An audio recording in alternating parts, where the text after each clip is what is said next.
The Nikon AF-S 85mm f1.8G is a short telephoto, large aperture prime made for portraits. Part of the very successful Nikon f1.8G lineup, it's made as a smaller alternative to all f1.4G lenses, costing roughly one-third of the price, from 20mm all the way to these 85mm. At 80 by 73mm of 350 grams of mostly plastics, the first thing we notice on the AF-S 85 f1.8G is the size and weight. Small and light, great to always be with you. About half the weight of the 85 f1.4G, or two-thirds the weight of Canon's EF85 f1.8 USM. This is actually a strong selling point of all the f1.8G lineup.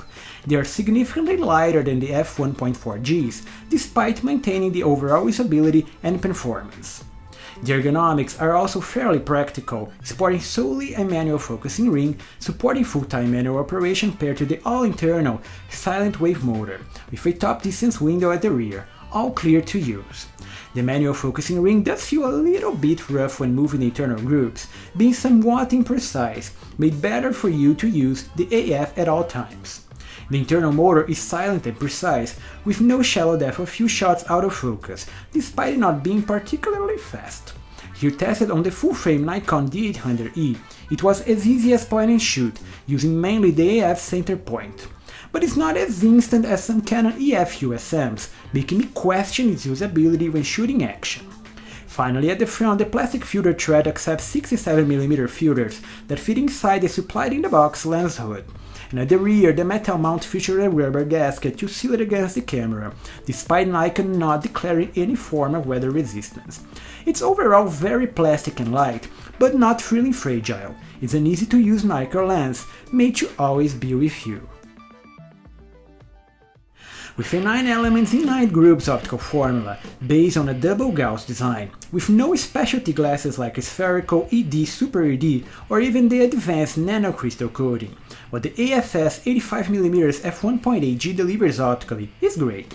High contrast images for high resolution camera, with plenty of details for professional outputs. The performance is simply excellent. Wide open, the resolution and contrast can impress given Nikon's use of its super integrated coating, making for a highly transmissive glass for picture-perfect shadows for high-impact images. The main issue at f1.8 is actually the visible axial or chromatic aberration, making high-contrast, out-of-focus highlights bloom with green and magenta halos that are harder to fix in post. Stopping down does resolve part of the vignetting, great for shooting precision images of art archivals, landscapes, and some high-resolution street photography, maintaining the shallow depth of field of the short telephoto distance, great for portraits isolating your subjects. And lateral chromatic aberrations are nearly invisible, given the double Gauss formula. But it's the overall frame colors and contrast, paired to the smooth out-of-focus quality, that seals the deal on this short telephoto lens. The images simply look great. It's great for flexible shots of details all the way to isolating a single subject on the frame with high contrast images that pop on screen. So this is a highly flexible lens, despite the mid-level lineup.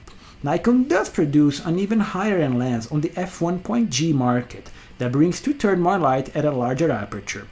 But make no mistake, it's hard to set their images apart, and that makes for a great recommendation for this smaller f1.8G option. So as usual, price doesn't really matter on Nikon's AF-S G lineup. Just add this excellent f1.8G on your kit and nice shooting.